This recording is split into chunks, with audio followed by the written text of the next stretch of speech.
You just need to. You have it now. This is for you.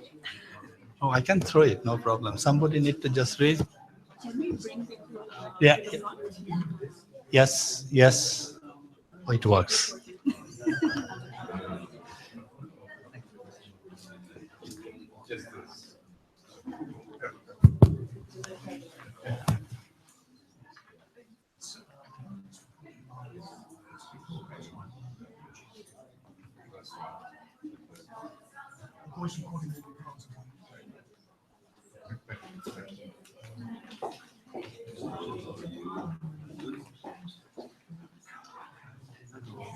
Hello? Sure.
Thank you so much. Hello, hello. I think we can come and then sit in the front because that will be more useful for us to see the presentation and hearing us. Huh? Please come forward.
Good afternoon, everybody. Let me start the proceedings of this event while people continue trickling in, but we have a limited amount of time and a lot to cover.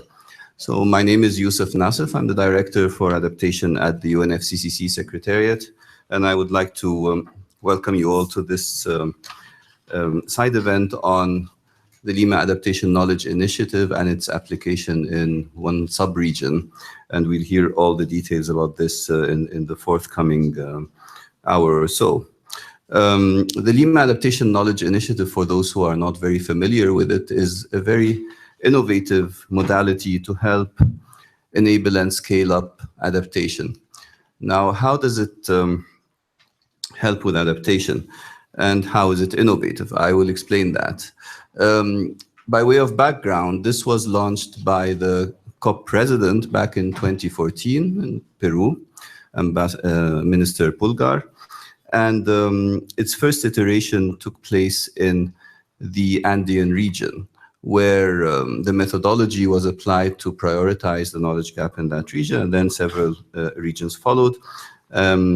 And the motivation for creating this in our discussions with the presidency back then was that over the years we've seen many assessments of knowledge gaps coming out, both inside the UNFCCC process and outside, and many of these were recurrent, and no action was taken to fill them.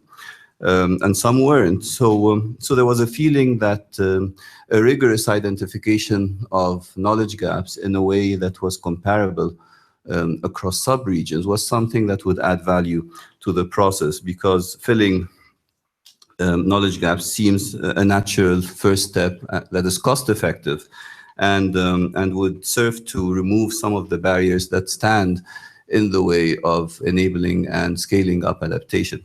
So that's the rationale for moving this forward. On the innovation aspect of it, there are a number of special characteristics of this method that's being applied.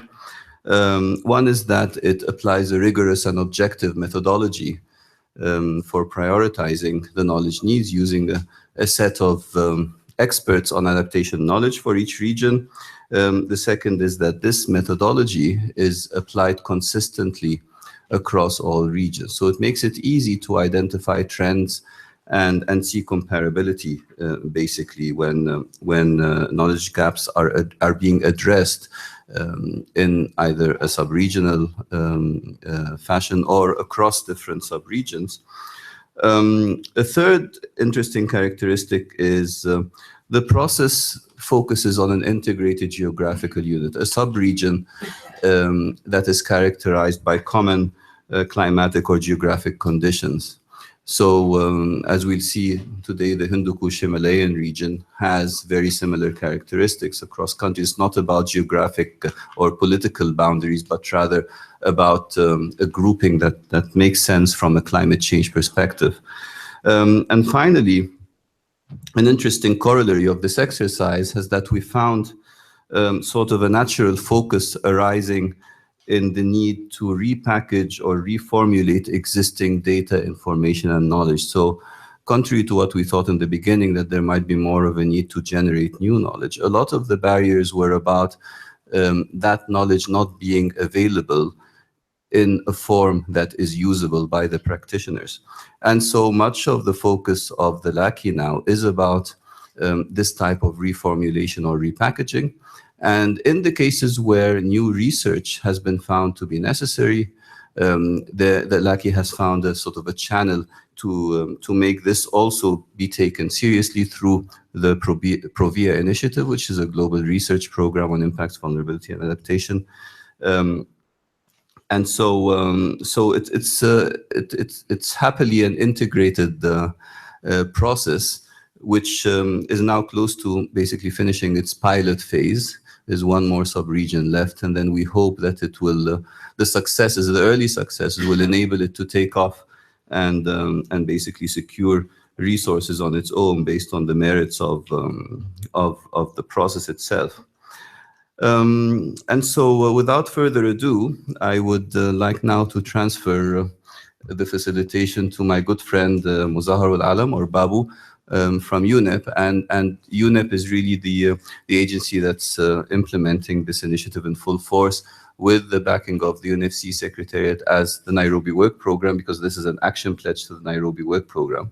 So we hope you will enjoy what you will hear today, the very good outcomes from the application of the LAKI methodology in the Hindu-Kush region. And Babu, the floor is yours. Thank you, Yusuf. Dear colleagues, friends, and the participants. Before I introduce the program of this side event, as Yusuf has already mentioned, that UN Environment is partnering with the United Nations Framework Convention on Climate Change on this important collaboration on the Lima Adaptation, the Knowledge Initiative. You have already heard that under the Lima Adaptation Knowledge Initiative, we have organized the 5 regional expert consultation. And then I'd like to thank both the Framework Convention on Climate Change and the partners who has actually supported us delivering those regional expert consultation meeting and the workshops to identify the adaptation knowledge gaps. As you have already heard that in terms of the process, we have already delivered 5 regional workshops, and we feel that we have the initial learning, and then it would be good to share with you at least from one of the region. And I'd like to just add what you have already heard from Yusuf in terms of the value of this, the LAKI initiative, as well as the process that we are following, particularly engaging the different actors in the process is not only who will be filling the knowledge gap, but also engaging who will be using the knowledge product. So this is a combination of the actors who are very much required in meeting this adaptation knowledge gap. So with that context, we are going to share with you our early learnings from Hindu-Kush Himalaya. But we also think that it would be good for us to see whether the similar knowledge gap also exists in other regions. As Yusuf mentioned, if we look into the specific sector or the geographical region where the circumstances are similar. So it's whether the similar things resonate for the similar the continent. So that is going to be another important aspect for us also today. Now, in terms of the future from UN Environment, what we also feel, if we take the overall discussion happening under the negotiation, particularly the area of the work under the National Adaptation Plan or the plan process, the contribution from the LAKI initiative in terms of providing the knowledge gap will bring more effective discussion while the country will be doing their adaptation plan is going to be a very important contribution, because that would require continuous updating of adaptation knowledge, because it's not the one-off plan that the country is going to develop. So that is the whole issue of how we can support also not only the Nairobi work program, but connecting it with the other process, which is also important. So with that, I would like to particularly thank Yusuf and his team, Rosina, Lorlin, and the others who were providing the support since the inception of the LAKI. And we are expecting the continuation of our collaboration. As Yusuf, you mentioned, one of the region is remaining to do the similar exercise for the Northern African region. And we are looking forward to the continuation of the collaboration from UN Environment side with the Framework Convention on Climate Change. So with that, colleague, let me just brief you how we are going to organize our session here. So as I have mentioned, as well as the Yusuf has mentioned, that we have carried out this exercise in 5 regions, the Hindu-Kush Himalaya, with our partners, the ICIMOD. So first, we would like to hear from Drupad, who was behind this, the whole exercise, facilitated the discussion in Colombo. To hear from him first, what are the areas as a knowledge gap identified for the Hindu-Kush Himalaya. And then we'll be inviting the 4 the panel members to provide the reflection as they're coming from the different the categories in terms of the a supporter, in terms of the knowledge user, in terms of the knowledge generator. So I'd like to hear from them as well, that how they do see this type of the knowledge, how they can support, how they can make use of this knowledge once we're able to close the gaps. And then we'd like to go back to you and ask your feedback where you will able to contribute, including either as a provider or as a supporter or as a user. And then not necessarily, if we look into the adaptation knowledge, is there is a very distinct differences that I'm only the user and I'm only the provider, because this also the overlap. So we'd like to see that discussion as well. And at the end, we'd like to hear from you as an action place, that where you can contribute this the whole journey, so that it become a larger partnership as we move. So with that, may I invite Drupad to take us through what we have identified and what we have learned.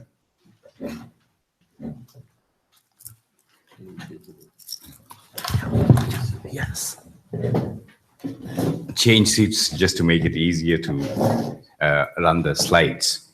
Let me start first by putting on record our appreciation that UNFCCC and the Nairobi Work Program, as well as UN Environment, thought it fit to highlight the Hindu Kush Himalayas in this side event.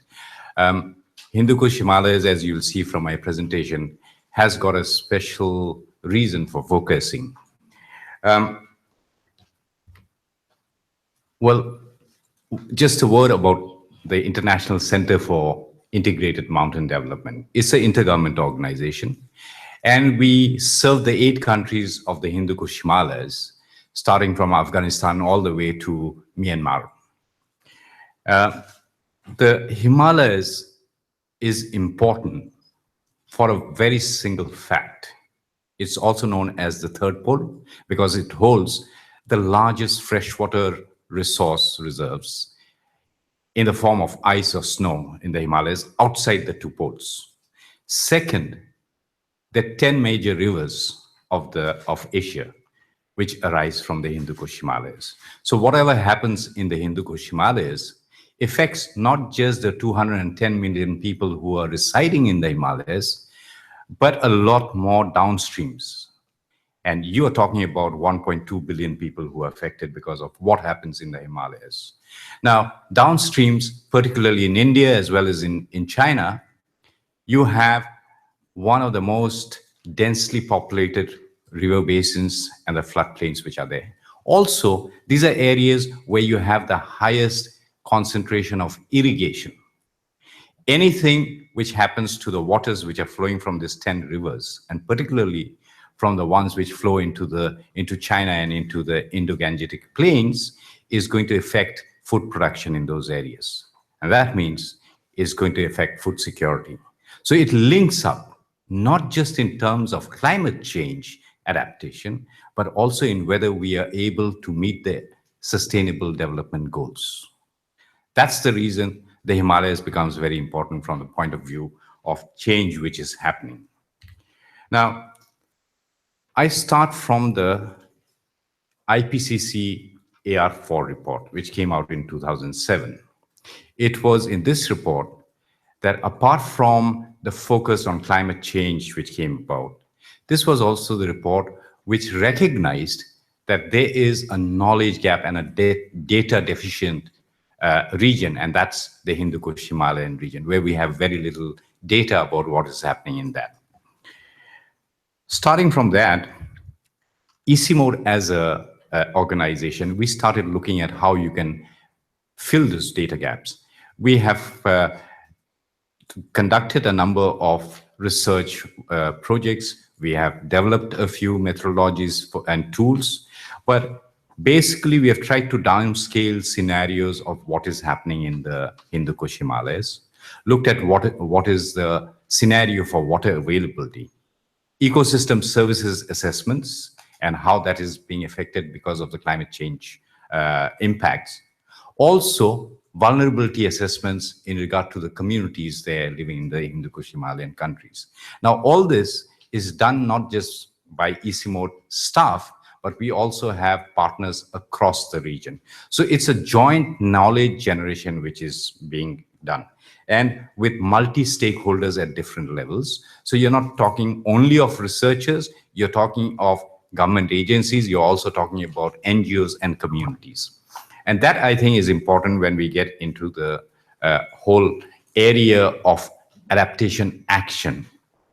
Now, with the assessments that we have conducted, one of the things which came out very clearly was that hazards and climate-induced hazards are very important as far as the Hindu Kush Himalayas is concerned. And this is one region where we are seeing an increase in the number of hazards which are happening.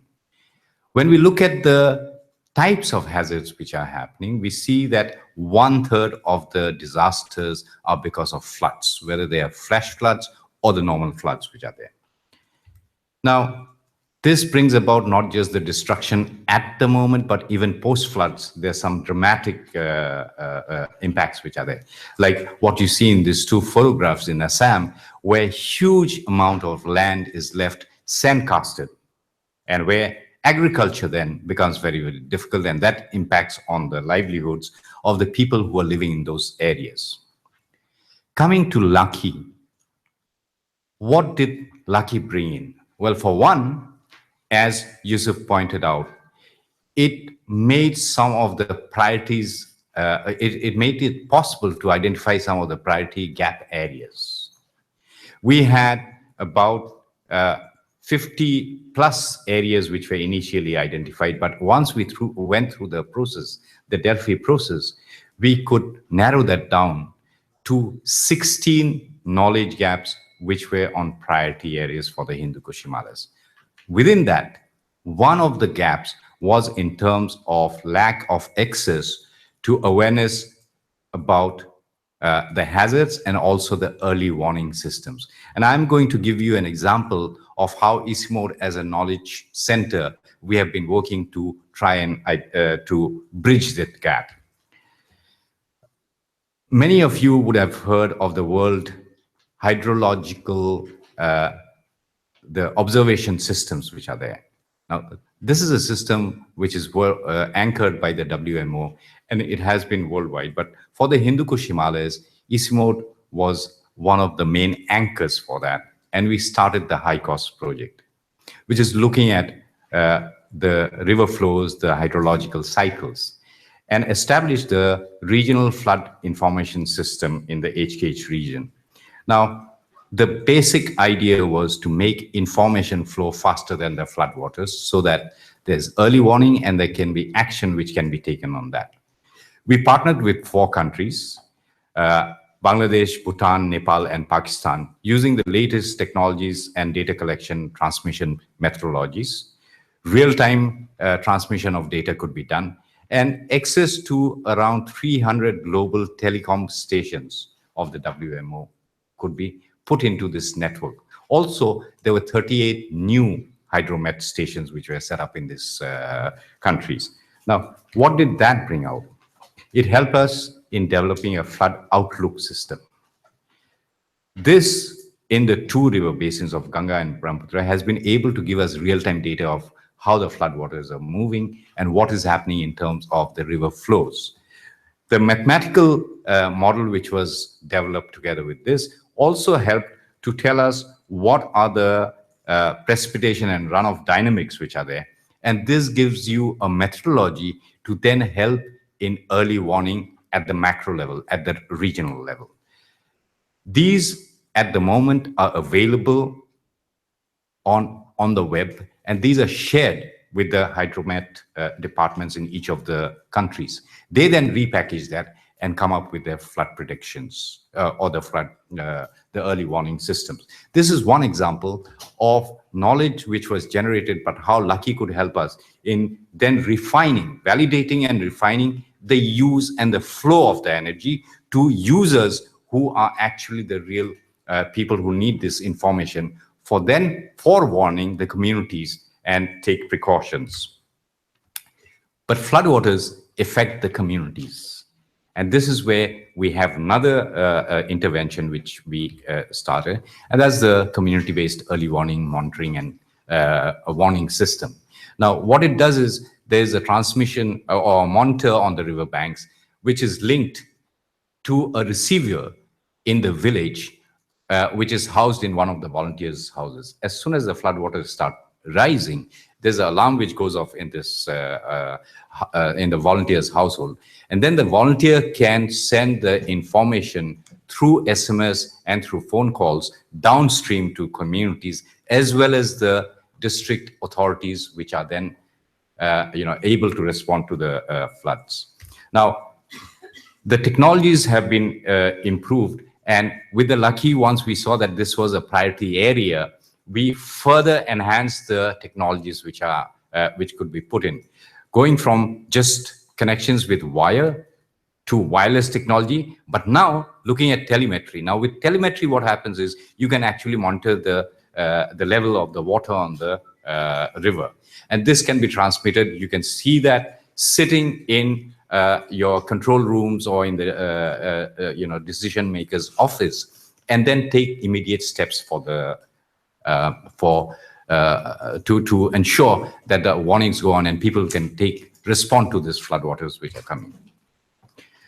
The community-based early warning system started in India, in the state of Assam, and it spread to Afghanistan as well as Nepal. We are now, we have been able to take it to Pakistan as well. And at the next step, we are hoping to have an example where this information flow and the using of the information can be done transboundary between Nepal and India in the state of Bihar. What we do in this is also, as I mentioned, improving the technology which is there. So there's a partnership with the local manufacturers. They're the experts who are there, technical experts, but a very close link with the NGOs who mobilize the communities and with the governments. And we try to engage the governments for upscaling, so that from the pilot that we do, it goes up into the states and it is replicated in different systems. The whole approach and the system then becomes part of the mechanism that a state government or provincial government can use for early warnings and saving lives and property. Now, this is just one example of the stakeholder meetings that we have, where we engage the state authorities as well to ensure that funds come in, they are aware of the methodology as well as the information which can come in. So this whole approach of access or addressing the access to knowledge and real-time information comes in. Let me move to another knowledge gap. In the Colombo workshop, one of the gaps which was identified was also about methodologies for assessments, vulnerability assessments, particularly when you're talking about assessments of impact of climate change on ecosystem services. Now, when we look at vulnerability assessments, what happens is usually these are surveys which are done to see what are the socioeconomic impacts, right? But here what we did was, you have communities which are dependent on ecosystem services. In this case, in Nepal, in this example, communities are dependent on forest ecosystem services. So if forests are vulnerable, then the livelihoods of those communities also become very vulnerable. And this is a methodology which has been developed in collaboration with the government of Nepal, with the Ministry of Population and Environment, who are the anchor for carrying out the NAPS process in Nepal. This helps us using GIS and remote sensing to identify which are the vulnerable forest ecosystems. At the next step, what we do is we go down to the district levels. And this is an example of another of our partners, which is again from the Ministry of Forest and Conservation Government of Nepal, where we are looking at 6 districts and trying to identify the vulnerability of the ecosystems and the communities. And what you get is you have a layering of different GIS information, such as land use map. But when you superimpose this with hazards, you know which are the vulnerable areas. And therefore, the planning which is done can be done in a way where you're taking care of the vulnerability and the risks. This then helps the governments and the others to come up with plans which have taken into consideration the risks and the vulnerabilities which are there. Lastly, with the LAKI process till now, we had the priority setting workshop in October in Colombo. Till date, what has happened is we've been able to identify which are knowledge products which are available with ICIMOD and other partners. And there's a long list of these products, which, as Babu and as Yusuf mentioned, there are information available, but that has to be packaged. So that has been identified. We are looking at how we can repackage some of them and then make it available. Another area is, in this exercise, we also identified some of those knowledge gaps which require new information. There's a need for new research to be done. And these are areas that we are trying to work on so that once the funding is available, then we can start getting or generating the knowledge which are available for that. And together with our consultation process, which are routine for the institution, we solicit the intent for contribution, both within the different programs within ICIMOD as well as outside with our partners. I think that gives you a very good idea of what has happened and how we are linked in, how you can actually, once you have generated knowledge products, this can be accessed, this can be made available to the users. But then what is important is how you package that, and the importance of having multi-stakeholder partnerships, because just researchers cannot get that information out to the users, as Yusuf and Babu had highlighted. You require other partners who need to be brought in. And this is where it becomes very important that the multi-stakeholder partnerships are also developed. Thank you very much.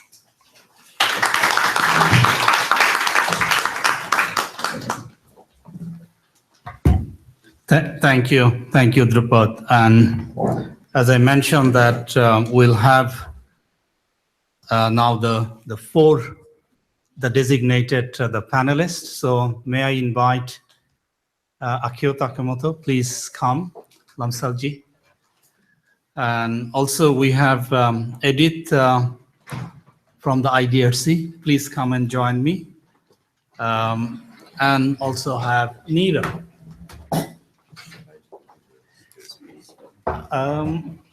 Maybe there will be the question that you need to respond later on, so maybe it's better if you stay with me. Now,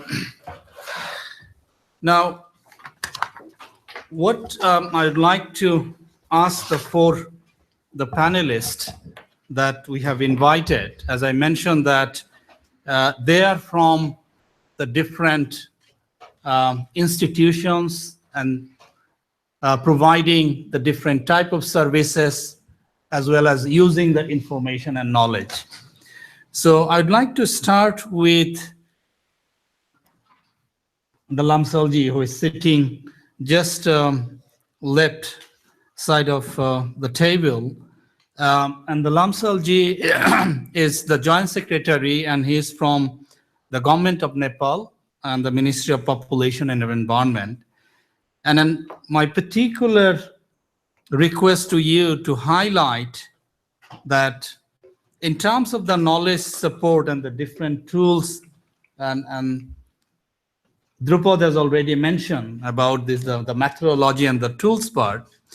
So in your view, in terms of supporting the planning and the implementation of adaptation option, how do you see the importance and the need of the type of the knowledge? So if you kindly share your views with us. Thank you, Babu. First of all, it is my pleasure to be here, and I would, on behalf of Nepal, I would like to extend my sincere thanks for organizer for inviting me for this side event.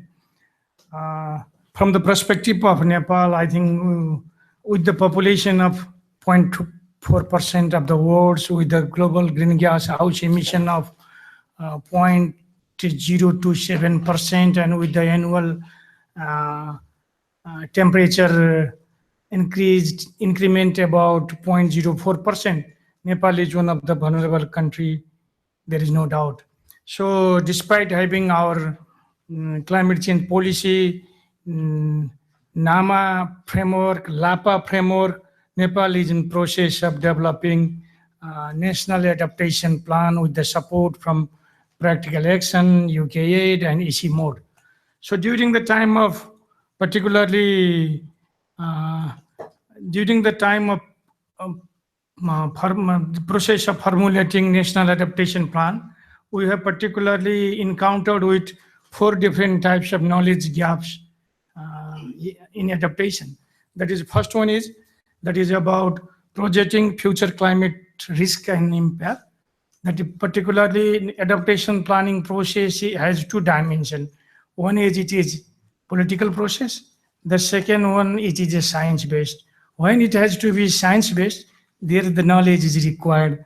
Within the knowledge, again, there are 3 dimensions. One is knowledge generation, the second one is dissemination, and third one is use of the knowledge. So particularly we encountered 4 types of knowledge gap. That is, first one is projecting future climate risk and impact.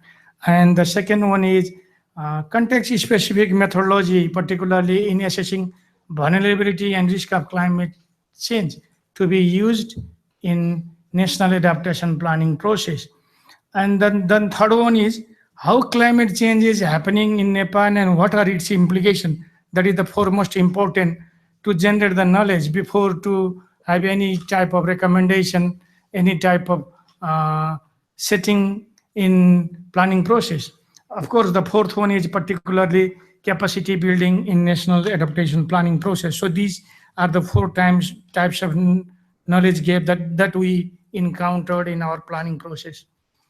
So with the support from ICIMOD and practical actions, then we have started to fulfill this knowledge gap. That is, one is analysis of past climate trend and future climate scenarios, particularly with reference to Nepal, and developing methodologies of vulnerability and risk assessment based on assessment cycle 5A or 5 of IPCC.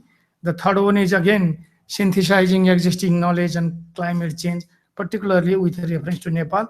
The last two gaps were particularly capacity building gaps and also the gaps in accumulating and synthesizing indigenous and local knowledge in relation to climate change adaptation.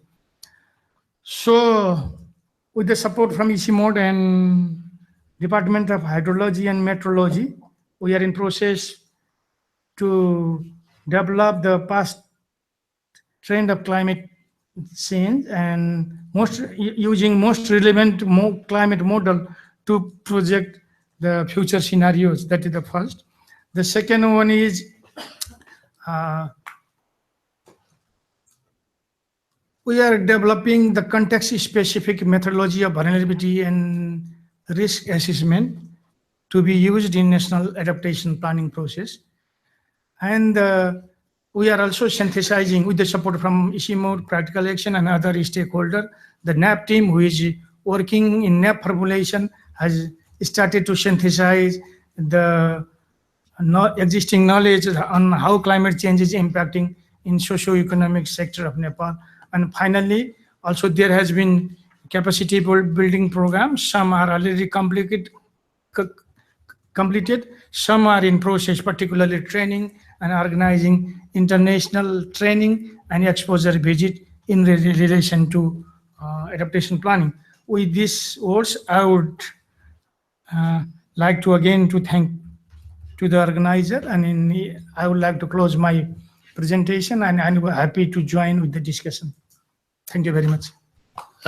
Thank you, Dr. Lamsalji, for sharing the challenges in terms of the knowledge that you need for adaptation planning. I'll come back to the audience whether they see the knowledge gap do exist when the government is embarking on the National Adaptation Plan. So think about, because this is the question I'm going to ask the government who are involved in this exercise. Now, Nina, we have heard from Lamsalji as a policymaker that what type of the information and the knowledge do they need. As you are coming from the water and the adaptation, the area of the work that you're doing and the 20 years of your experience, could you please share us what type of the challenge that you see to provide the knowledge to the policymakers? Thank you, Babu, for this very important question. From the perspective of knowledge provider, I would like to put some points from ICIMOD's side and also my experience working with ICIMOD. First of all, I would like to mention here is that the gaps, knowledge gaps that we identify is not just ICIMOD and going to different 8 countries in the HKH, but working together with the government in those countries and also our partners in those countries to come out with knowledge gap. That is, I think, very important to find out what are the knowledge gaps that we need to look into in these in the HKH countries. And I have to mention here that ICIMOD is lucky enough to go through this LAKI process last year in Sri Lanka, where we were able to bring in the regional member countries, 8 regional member countries, and to prioritize the knowledge gaps at the regional level. So it not only helped us to validate the gaps that we come out at the country consultation, but also it helped us to come out with the regional gaps at the regional level. So ICIMOD being at the regional, working at the regional level, it helped us to prioritize the gaps at the regional level.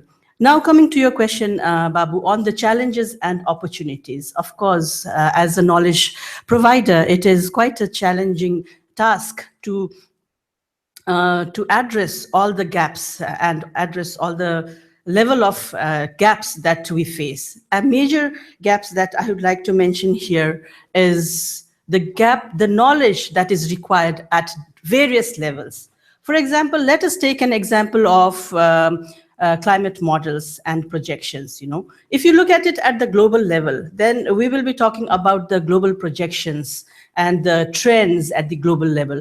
But when the same thing comes at the regional level, then how to downscale it at the regional scale?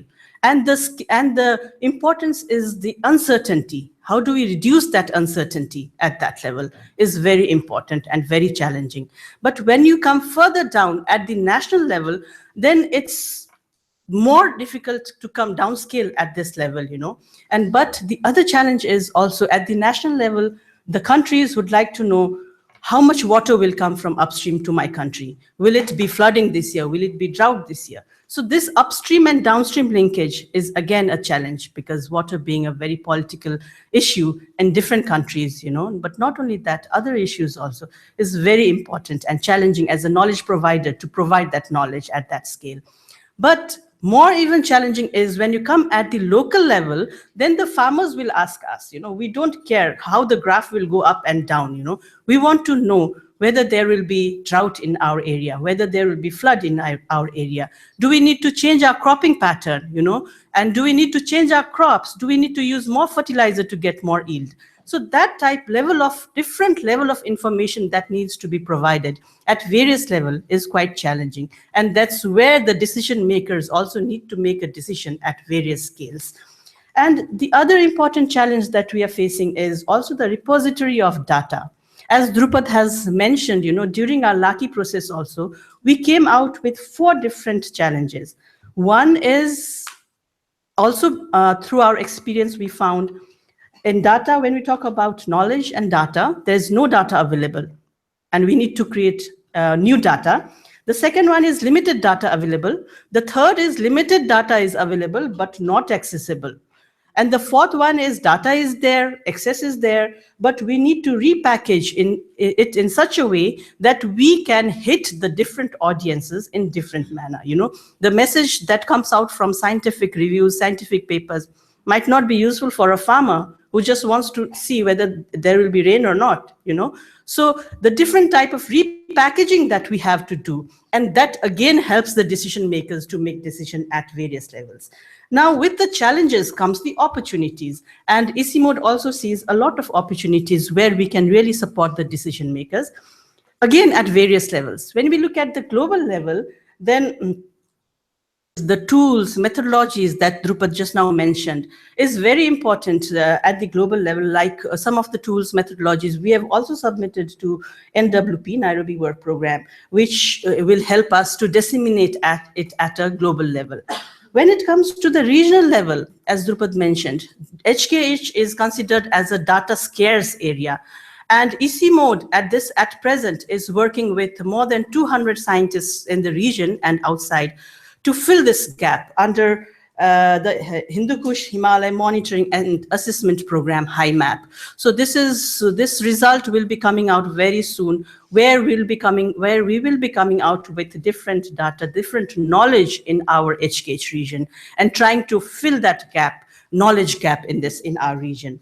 Then coming to the national level, as Lamsalji has mentioned, we are supporting the government of Nepal for the NAPS preparation process. But at the local level also, ICIMOD is working together with the local partners to show the impact on the ground, like the community-based early warning system that we have presented, So at the various level, ICIMOD is supporting the government, the knowledge users support group to fill the gap at various levels.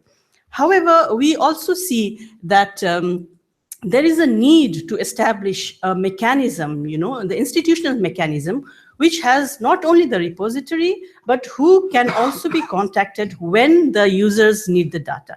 For example, if the country government is going on a negotiation table, then they might need different information than the local people who needs the information. So there should be this institutional mechanism which can provide us which information, where to get the information, how to use the information, and whom to contact when the information is required. In that way, whether you are sitting at the negotiation table on global forums or regional dialogues, or you are producing national documents, or using this information at various local level, or if you are sitting at the supporters group which wants to fund a project in certain area, who can contact this institution and have this standard mechanism who can tell us which information, where to get, and whom to contact. With this, I'd like to end my presentation. Thank you. Thank you. Thank you, Nida, for highlighting the critical areas. And then I was taking note, and probably I'll come back to you and as well as the audience on that. But it's my pleasure to invite Edith. I know that IDRC is not only bringing the partners to generate the knowledge, but also supporting the country. So you are playing multiple roles as an organization. So if you tell us that what are the opportunities and the challenges that you are facing when you are bringing the different partners together in generating the knowledge as well as providing the knowledge for the climate change adaptation. I know the Carrier is a big program going on. Thank you very much for this opportunity. And thank you for inviting me for this panel. Just very briefly, for those who do not know about IDRC, IDRC is a Canadian Crown corporation. We fund thought leaders in developing countries to advance knowledge and also to generate innovative solutions to address some of the real development challenges, like the area of climate change.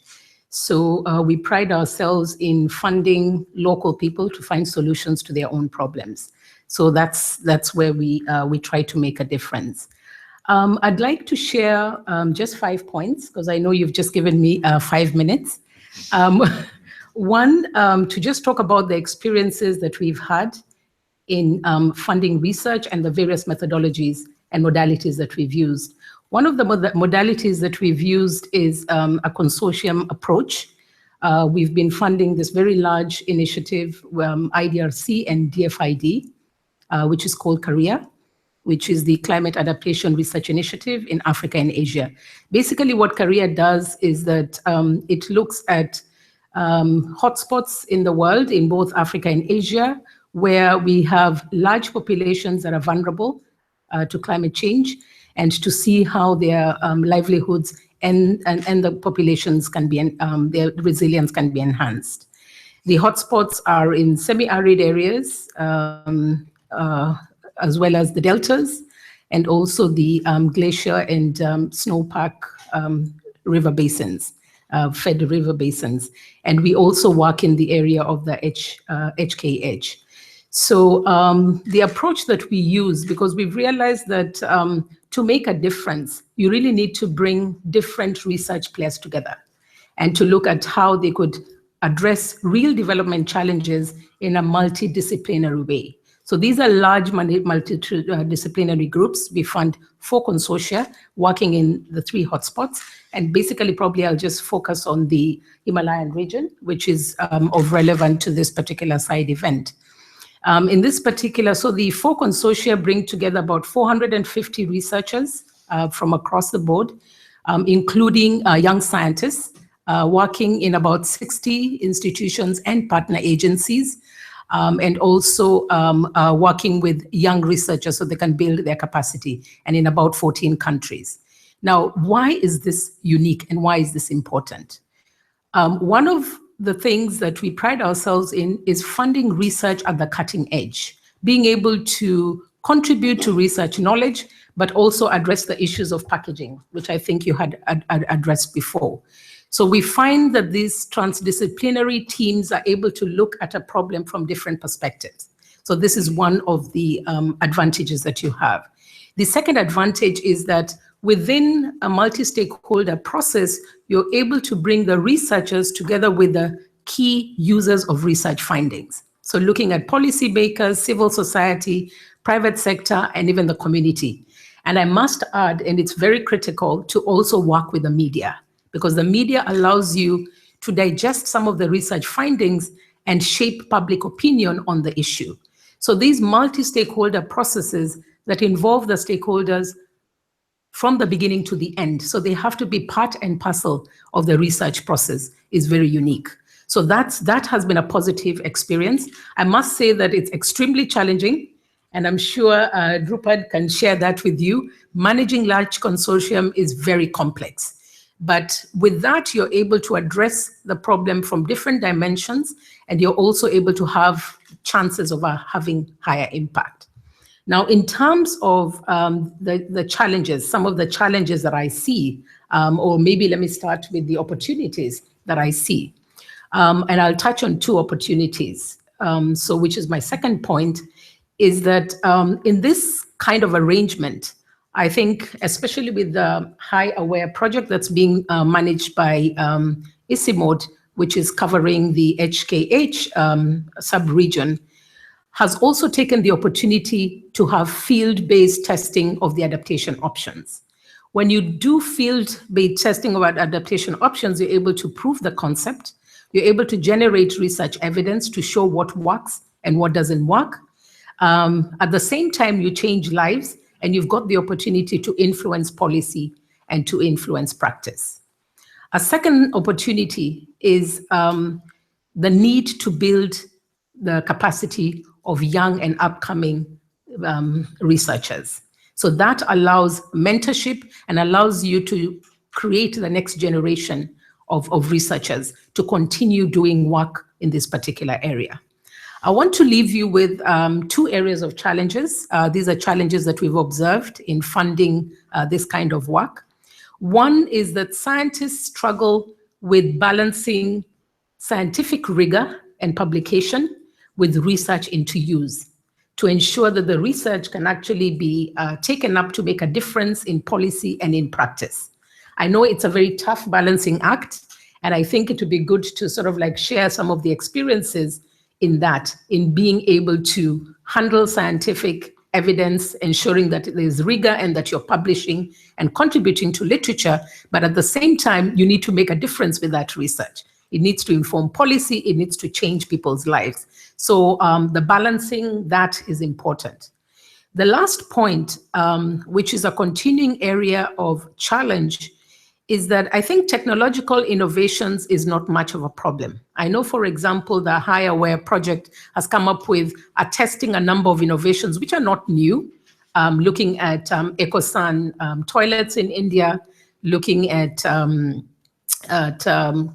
resilient housing designs in Bangladesh. But what is unique is asking ourselves, what does it take to scale some of these innovations? And that is a repeated question. And I'd like to leave you with 2 questions. One is to ask ourselves, what are the drivers and the enabling environments for implementing climate solutions at scale? The second question I'd like to leave you with, what are the best business models for sustainability? Because it's not enough to say, we've tried this in a pilot sort of stage or level, how do we scale? And how do we keep that sustainable at a large scale? Thank you very much. Thank you. Thank you, Edith, for asking the question at the end. I'm sure that some of the audience will be able to reflect on those questions. Now it's my pleasure to invite Akio Takimoto. He's from the Ministry of Environment, Japan, and he's the director of the Climate Change Adaptation Office. And they're very supportive in the area of the climate change adaptation, particularly in the area of knowledge generation and networking. So, Akio. Thank you, Babu, and I'd like to express my sincere thanks to the organizers for inviting me to this side event. And yes, I'm Akio Takimoto, Director of Climate Change Adaptation Office at Ministry of Environment of Japan. And we are under the National Adaptation Plan formulated as a cabinet decision in November 2015, our government has been promoting adaptation actions both domestically and internationally. Then let me introduce what we are doing in Japan. The core strategy under the NAP is mainstreaming adaptation into policy and measures in various sectors, promoted by relevant ministries and agencies, supported by scientific knowledge. When drafting the NAP, we refer to the report on climate change impact assessment produced by the Central Environmental Council. More than 50 scientists, eminent scientists, participated in assessing risks on climate change impact in 57 sectors with common metrics on significance level, urgency level, and confidence levels. As a result, the report identified high climate risk sectors such as rice and fruits production, pest insects, floods, tidal waves, and heat stress. We believe, so therefore it's highly important to plan and promote adaptation actions based on latest scientific knowledge.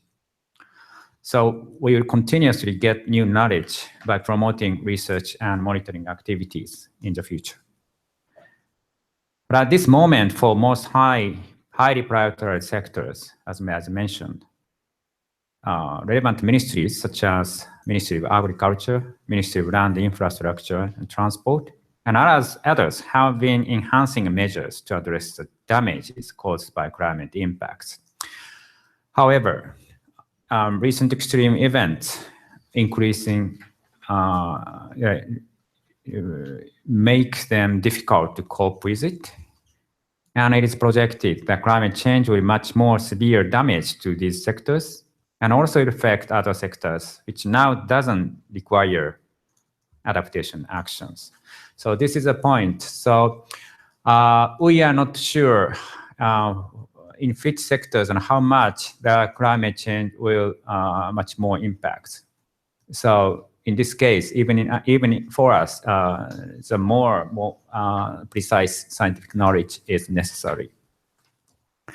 So from this point of view, a key success for mainstream adaptation interactions by stakeholder is to provide scientific information on climate risk, in particular in the future, that will affect them as precise as possible, so that they could be convinced to take actions for adapting current and future risks. Taking these into account, we are now outreaching adaptation actions to local governments and private sectors.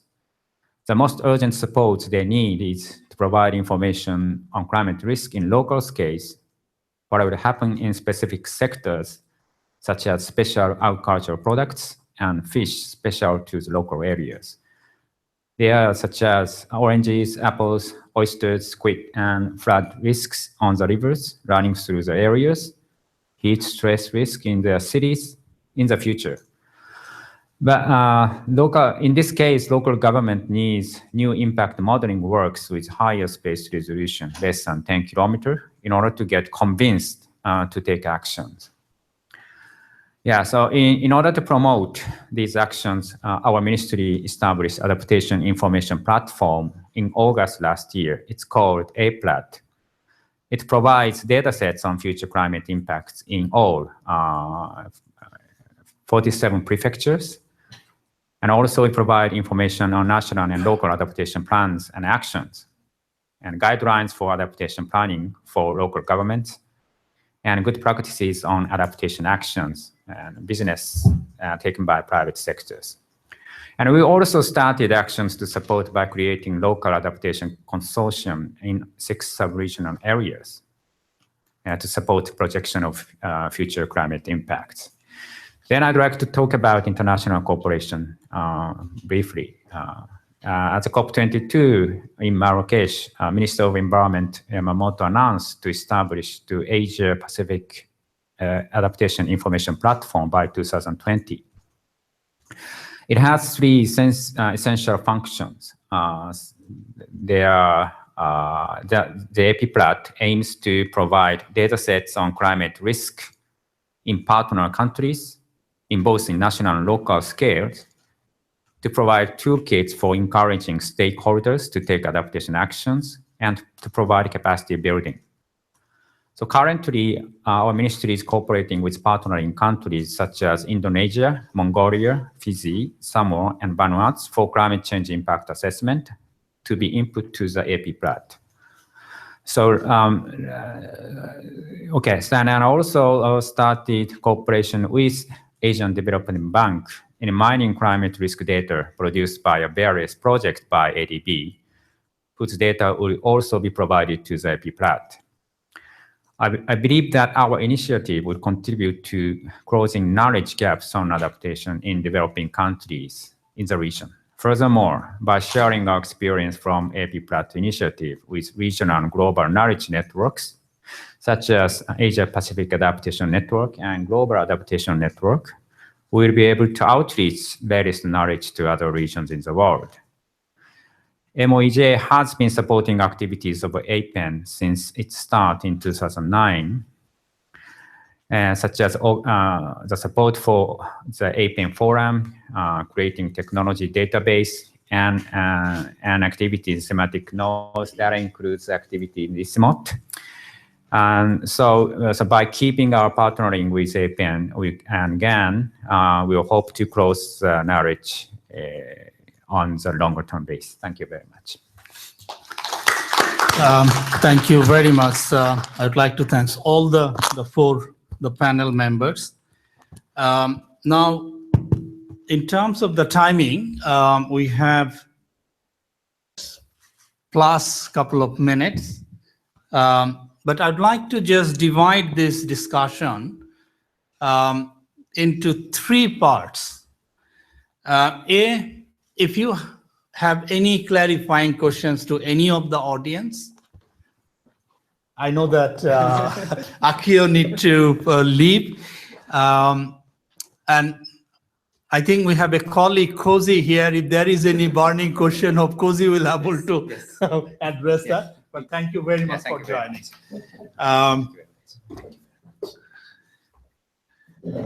So that's the first part. The second part, what I'd like to ask you, which I have indicated, that the type of the knowledge gap which has been identified in Hindu-Kush Himalaya, and particularly when Dr. Lamsal was saying that in terms of the long-term planning, these are the 4 areas where they face challenges. And then all the countries I know in the stage of preparing their national adaptation plan, whether you feel the knowledge gap do exist in your country when you are sitting in the policy making. The third area which came out, and I'd like to hear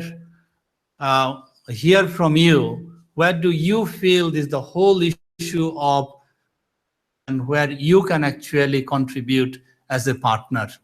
Because this is one of the things came out very clearly in my view, that it requires partnership, and the LAKI provides a platform under the Nairobi work program to bring more partners to help the countries to reduce the gap. So it would be good to hear from you, where do you see yourself to contribute as a partner and how to broaden the partnership.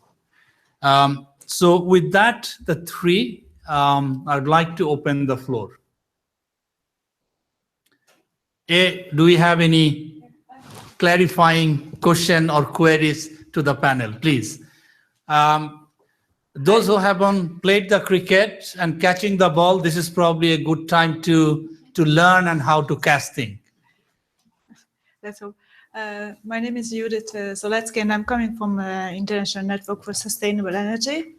And we are working very much on mitigation issues. And I just try to find the common points. And I'm just, I don't know where do you have that part when people are using fuel wood and from the forest, and then it causes desertification, erosion, and that's why we are promoting renewable energy or efficient cook stoves. I'm just wondering that which point do you have this one? So this kind of points, maybe it is about forest management, I don't know, the 15, or where do you have these kind of points, which is where the adaptation and mitigation is coming a little together?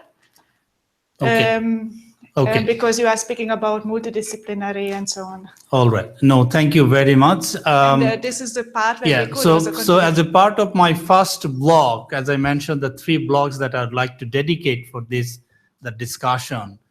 So the first one is the queries to any of the panelists or the knowledge gap, but thank you for. Do we have any other hands in terms of asking any clarifying question to any of the panel members? It seems this is very clear what the designated the panel members has shared their views and the challenges. Drupad would like to mind to take half a minute just to say where the deforestation, the fuel wood, the equation in the forestry sector. Yeah, sure. I think it's not to do only with the forestry sector, but it's to do with energy. When we look at the whole 16 gaps which were there. One area is in terms of water adaptation approaches or methodologies. Although it's, the LAKI priority gaps were focusing only on the adaptation part. But your question in terms of how you have the mitigation, or if you can adaptation with mitigation benefits, comes in when we are looking at this adaptation approaches. Clean energy is a very important issue, particularly not just in the HKH, but in any of the rural areas, as you know, right? So that is one area where we can look at what are the alternative approaches which can be there for ensuring that there is access to energy for the rural communities. And through that, you reduce the dependency on fuel wood or other conventional energy forms. Yes. But you don't have it in this. Not clearly defined, but as I said, under one of the priorities for adaptation approaches. Okay, thank you. Let me move to the second area that I have mentioned earlier, but primarily building on Dr. Lamsal, where he has mentioned the type of the knowledge is required for adaptation planning. So my question to you, whether you see that the knowledge gap do exist in other countries. So this is the question to you.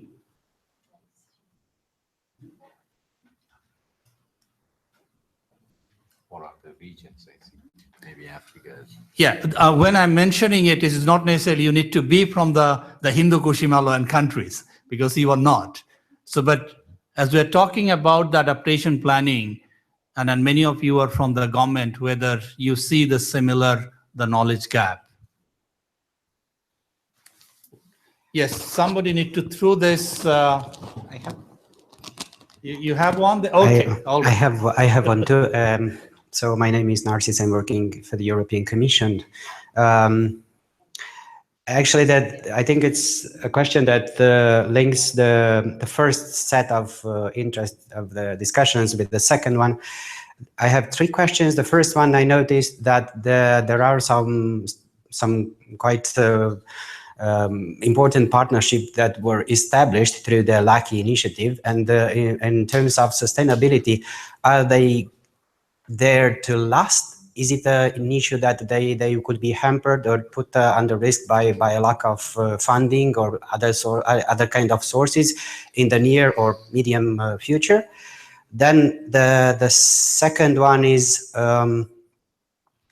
in terms of repackaging the information, which is, I agree, a very important issue. Is this something that is done or will be done by whom? I mean, by the representatives of the governments. There will be some kind of outsourcing services to do this, targeting to various stakeholders. And then the third one is related to not necessarily knowledge gap, but in terms of how can we still keep there the knowledge capacity in terms of if you're going to train and to grow up young researchers. Is it an issue, the risk of having them fleeing towards some different horizons due to maybe less or lack of capacity to keep them staying there? Thank you. Okay. Do we have anyone, please?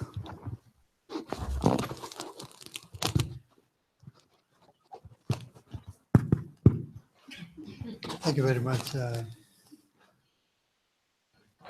First of all, I would like to thank you, the organizers, UNEP, UNFCCC, and ICIMOD, this beautiful side event today on very important area to start of any planning. In the research dialogue, what one of the scientists said, what you cannot measure, you cannot manage.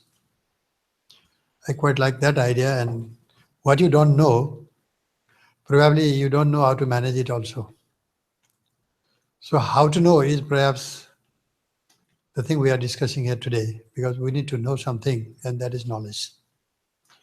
It could be categorized in various ways, as excellently categorized into agriculture related, water, health, forest and biodiversity related. The other way of category that Dr. Lamsal mentioned, what is the trend, what is the gap, what you need for future planning and implementation.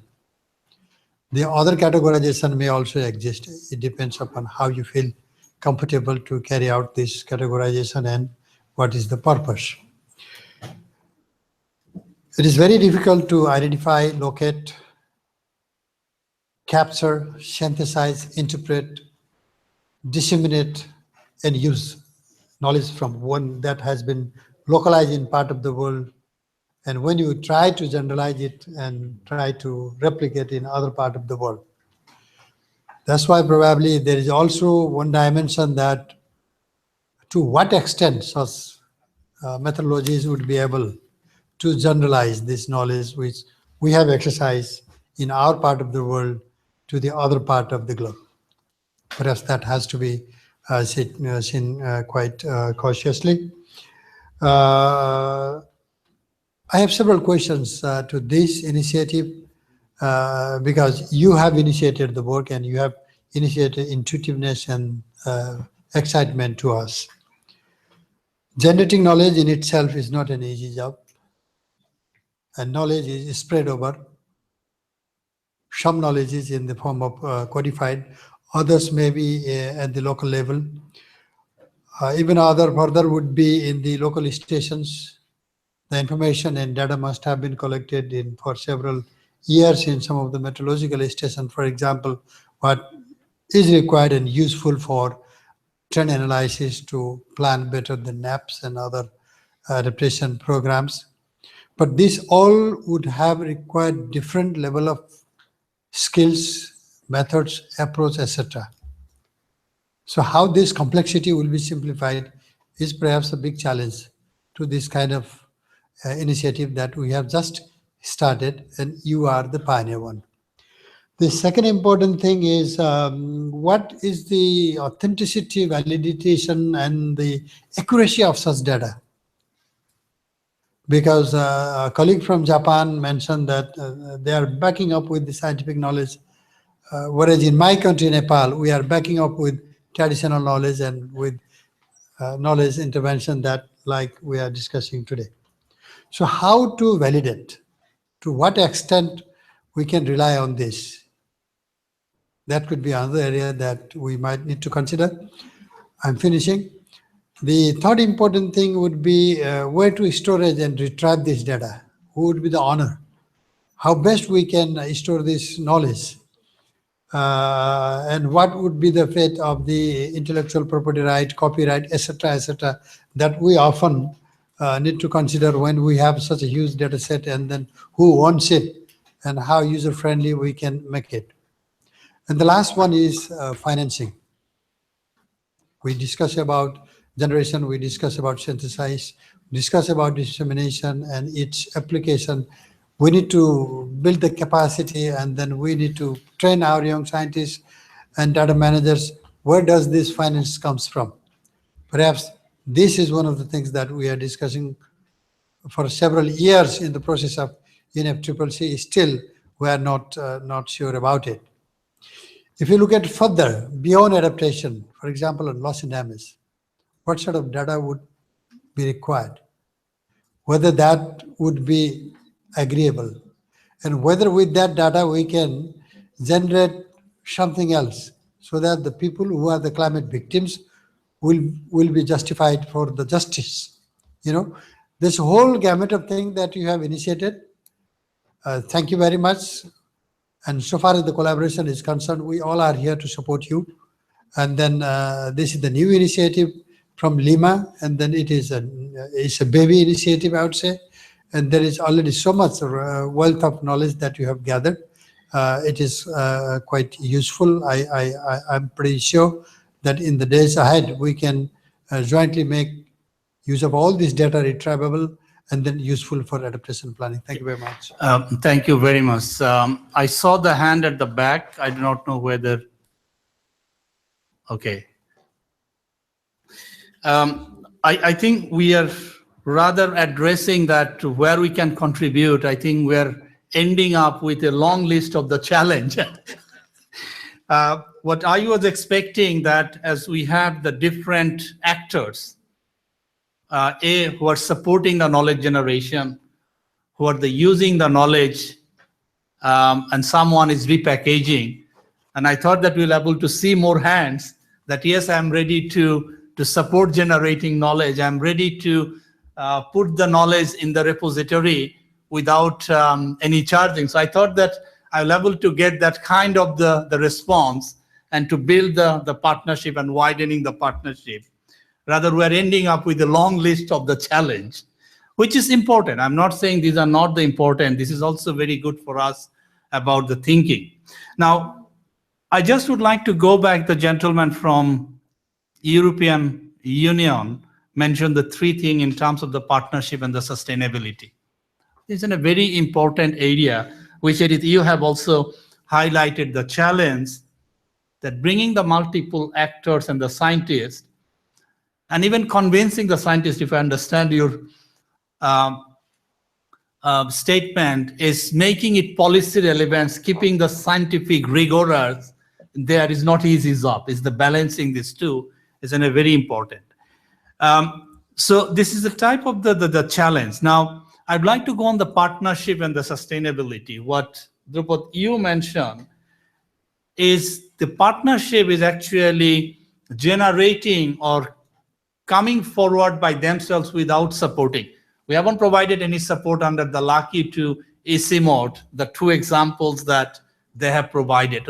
So that is the idea under the whole LAKI and the Nairobi work program, is to bring partner, because partners are already working in different areas in terms of the knowledge generation. And the whole LAKI exercise is to fine-tuning their ongoing effort rather than creating completely new thing. And that is the way we see the sustainability of the knowledge generation. So it's not creating something completely new as a program, but guiding the institutions who are already working in this area and fine-tuning the area of the knowledge generation. So that's the overarching, the philosophy and the idea behind it. Now, filling the gap, can I see the hand that who feels that, yes, I will able to fine tune the area of the knowledge that I'm already generating, but will able to align to the areas which has been identified. Can I see the hands? Who is brave enough to say, yes, I have the research? Edith, let me start with you. You have a large program who is already generating the knowledge. Do you see this exercise is going to help you and to fine tune some of the work that you will be supporting in future? Thank you very much for that challenge. Before I respond to you, I just wanted to touch on two things. One is, I think the point that he made from a government and policymaker perspective, that it's not just about the trends, what are the climatic impacts, but I think governments are very keen to know what is the cost of inaction. What does it cost me to take this particular path? Both short-term, because most of them are in office for not more than 5 years or so. So they're looking at short, medium, long-term projection. So I think in terms of generating the knowledge that we're generating or repackaging, we need to have that in mind.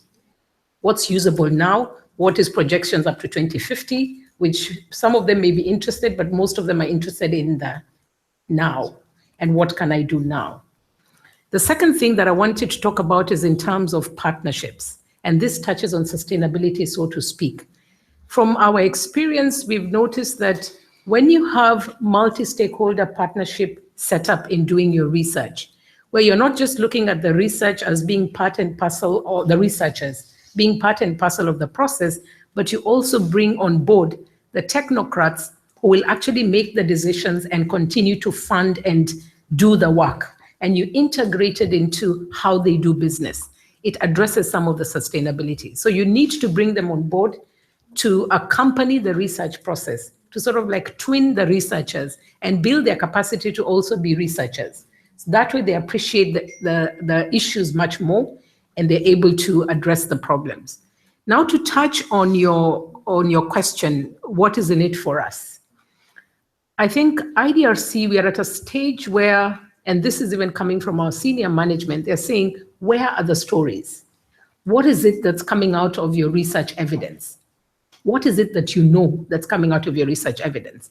So I think one of the areas that we are looking at within IDRC, and which is something that we can work together, because like ICIMOD is our partner, is to begin to collate the evidence that you have in terms of what is it telling us? In simple terms, without it being too much jargon, what is the new knowledge that is generating, that is coming out of the research that's being done? So we are looking at meta-synthesis ourselves in at least 3 areas. We're looking at issues of cities, we're looking at agriculture, and we're looking at an area that we're interested in, which is private finance, and looking at how the private sector could also come in to fund some of these adaptation options.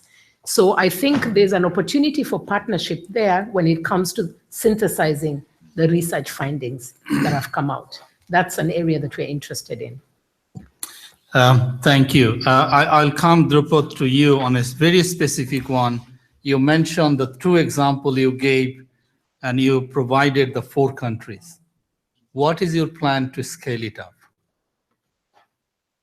And then please feel free also to address the question came from the audience. Yeah. Okay? I think I'd start because it links in with the question that you're talking about. I'd again go back to the question put by the colleague from EU in regard to sustainability and what you said.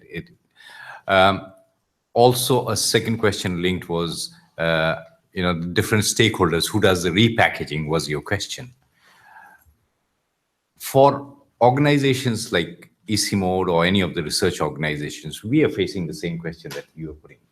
When our donors or our funders come to us, they also say, when we go back, we have to say what has been the outcome of this investments. And outcomes not just in terms of research terms, but how are they applicable? How are they relevant for poverty alleviation or for looking at SDGs, right? So I think there is a need for a partnership between researchers and communicators. Or what we need to do is researchers need to learn how to communicate. And that's a very important part. And my personal experience, what I found is, as a pure researcher, if I'm interacting with people, I need to know what is the language that I'm going to speak with them and change or put my messages across according to the language which is comprehensible.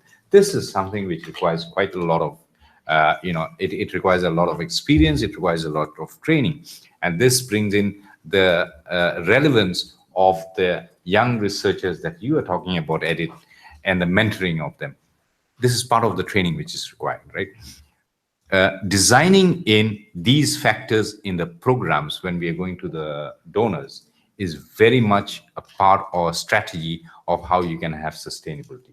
I think within each of the countries and also internationally, these are what donors are looking for. Now, coming to your part, I think when we are looking very particularly in several of these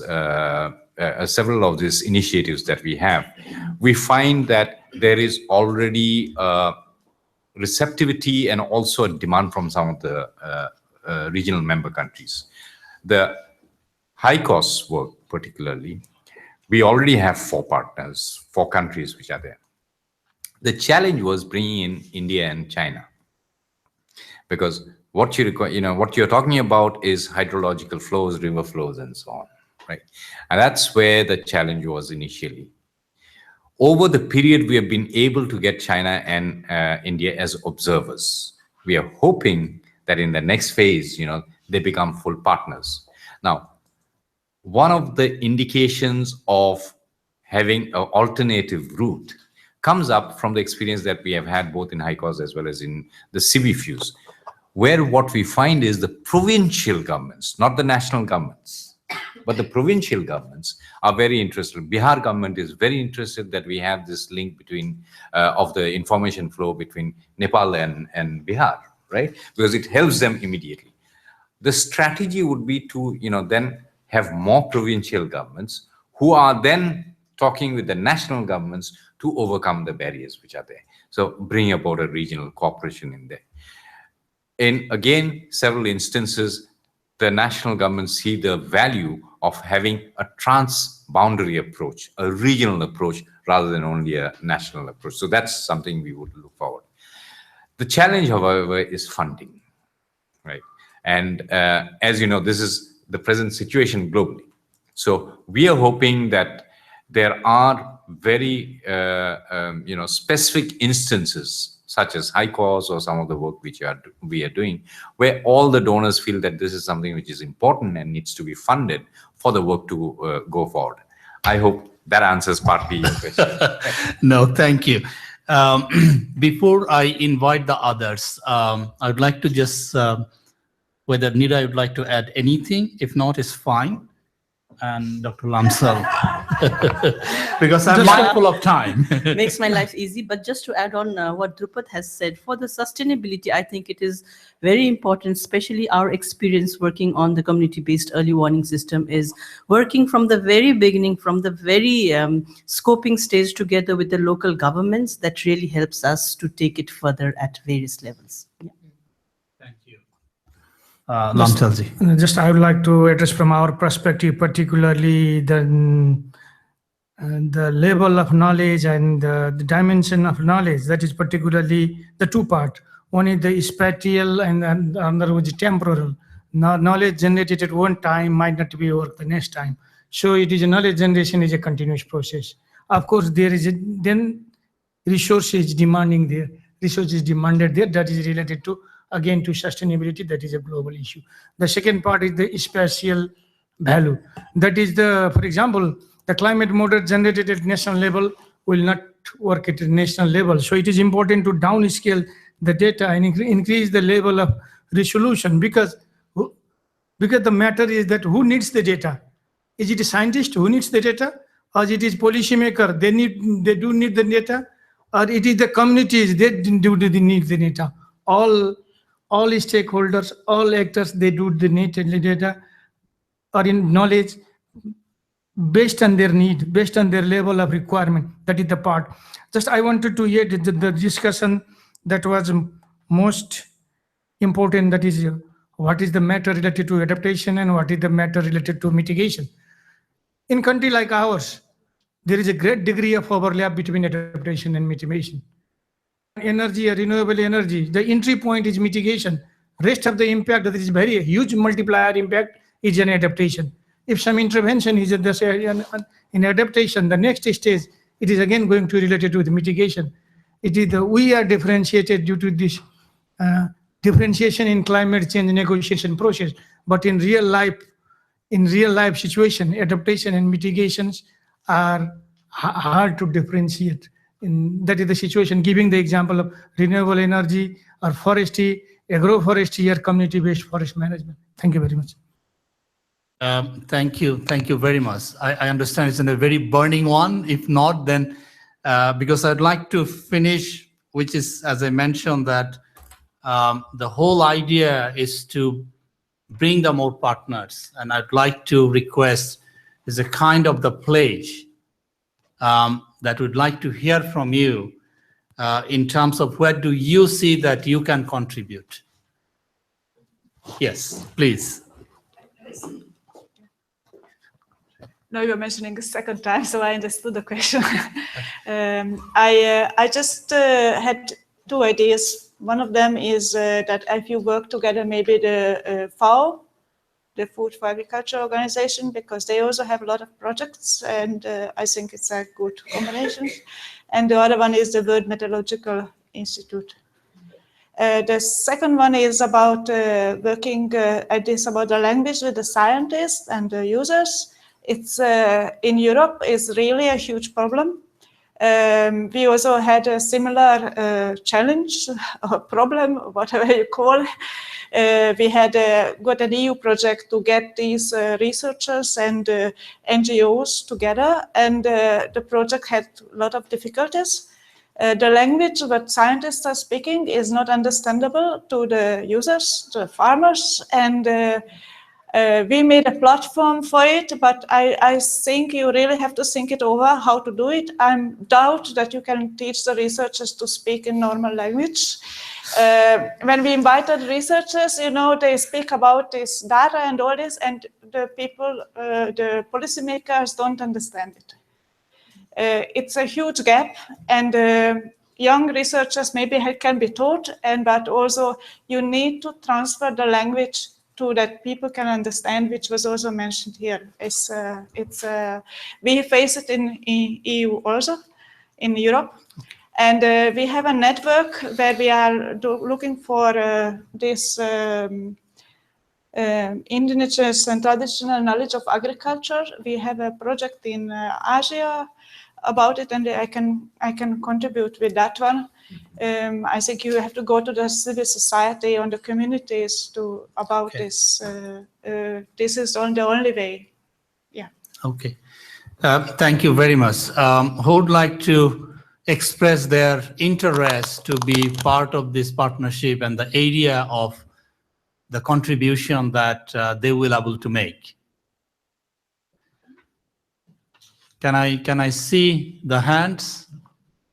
Any areas that, yes, I'd like to use this information, I'd like to contribute to repackaging the information, or I know the people will be able to bring them on board. Any area that you feel where you will be able to contribute as a partner in this partnership.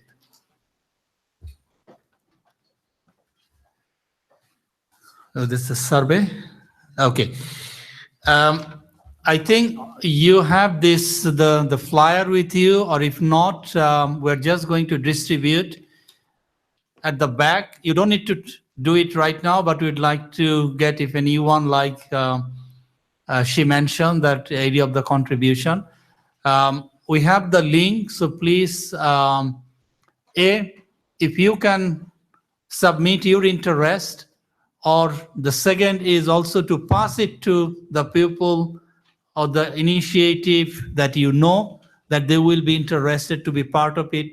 Please help us to expand the whole network so that we can help in terms of closing the adaptation gap, which is very important, and it came time and again in this discussion that we need to close the gap by repackaging, making it targeted to the different group of people who don't understand the science, but the scientific also don't understand how to communicate. So how you can help us to create the whole network to close the gap. So with that, from the Framework Convention on Climate Change side, as well as the UN Environment and ICIMOD, first of all, I'd like to thank all of you for joining us today and sharing your views and thought, which reconfirms many of the areas in terms of the adaptation knowledge gap that we have identified. So it reconfirms many areas. Also, additional challenge that you have also shared with us, which we not thought about it, but we also capture the additional knowledge, the challenges as well. And at the end, I would like to thank all of you as well as the panelists for sharing their time and thoughts with us as well. Thank you very much.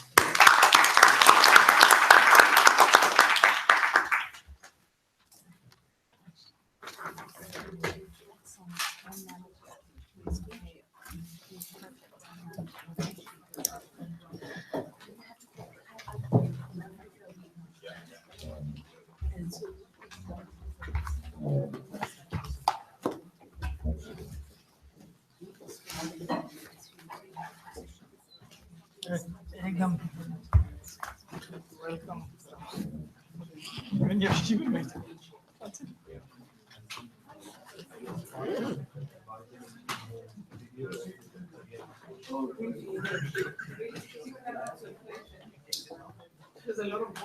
It was.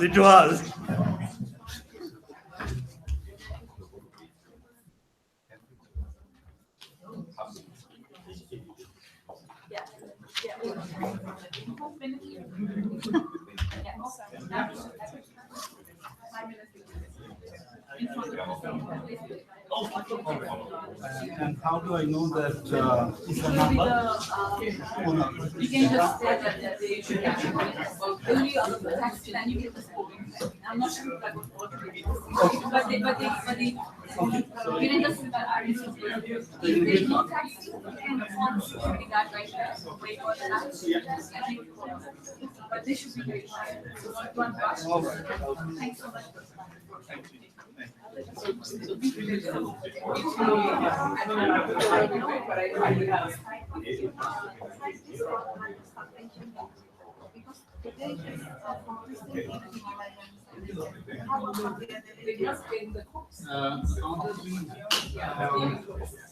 the second phase that we are working on.